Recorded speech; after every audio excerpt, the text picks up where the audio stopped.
जय हिंद दोस्तों, मैं सुनील गैतोड़ी हैंडी सेवर चैनल में पुनः आपका हार्दिक स्वागत व अभिनंदन करता हूं।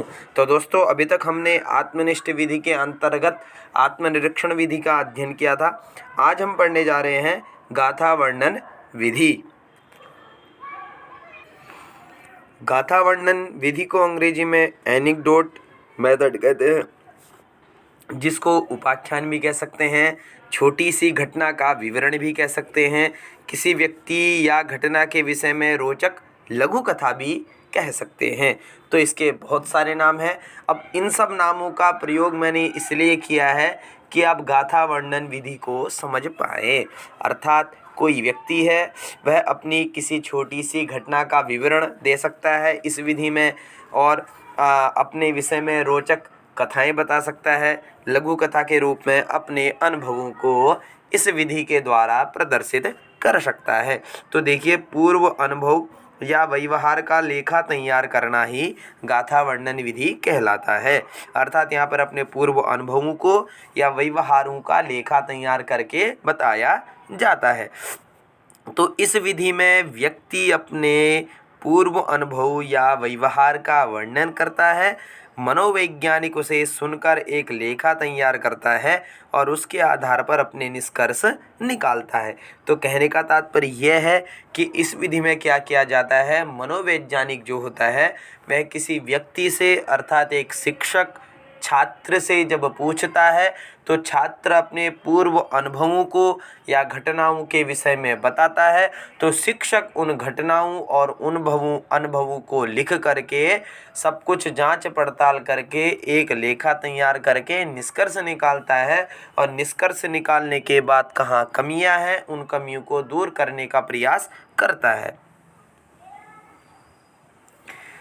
अर्थात इस विधि में व्यक्ति अपने विषय के अनुभवों को या अपने आप से घटित हुई कोई घटनाओं की जानकारी देता है। देखिए, इस विधि का मुख्य दोष यह भी है, इस विधि का मुख्य दोष यह है कि यह व्यक्ति अपने पूर्व अनुभव या व्यवहार का ठीक स्मरण नहीं कर पाता है। अर्थात छात्र अपने पूर्व अनुभवों का स्मरण पूर्णतया नहीं कर पाएगा, और कुछ बातों को तो वह भूल जाता है, और सत्यता छिपाने के लिए, गलती छुपाने के लिए कुछ नई बातों को अपनी घटना के साथ जोड़ देता है। यहाँ पर इसको ऐसे समझ सकते हैं, कक्षा में 4-5 बालक हैं और 4-5 बालकों में आपस में कई बार लड़ाई हो जाती है। समझ लो कक्षा में लड़ाई हो गई है और एक छात्र ने दूसरे छात्र के ऊपर पत्थर से मार भी दिया है। तो यदि हमें उस घटना का विवरण किसी छात्र से दूसरे छात्र से लिया है, यदि वह छात्र या उसमें प्रतिभाग जो लड़ाई कर रहा था या उस छात्र से हमने उसके बारे में जाना, तो कहीं ना कहीं वह कुछ बातों को तो छोड़ देगा और कुछ नई बात को वहाँ पर योजित कर देगा, जिससे कि वह बच जाए। तो इसलिए इस विधि को अविश्वसनीय विधि बताते हुए स्किनर कहते हैं कि गाथा वर्णन विधि की आत्मनिष्ठता के कारण परिणाम पर विश्वास नहीं किया जा सकता है।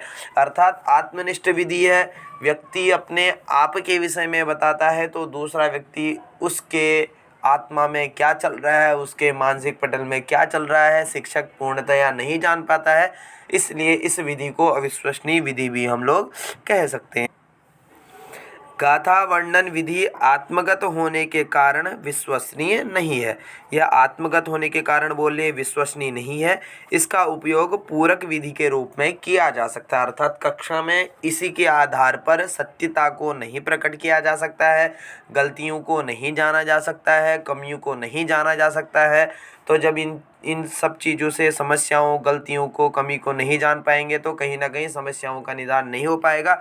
इसलिए इस विधि को अन्य विधियों के साथ पूरक विधि के रूप में प्रयोग किया जाता है। तो दोस्तों, आज हमने गाथा वर्णन विधि का संक्षिप्त अध्ययन किया है। इसको आप अपने अपने भाषा के अनुसार, अपने अपने चिंतन के अनुसार अच्छी तरह प्रदर्शित करते हैं। तो दोस्तों, यहीं पर विराम देना चाहूँगा। जय हिंद, जय भारत, नमः संस्कृताय।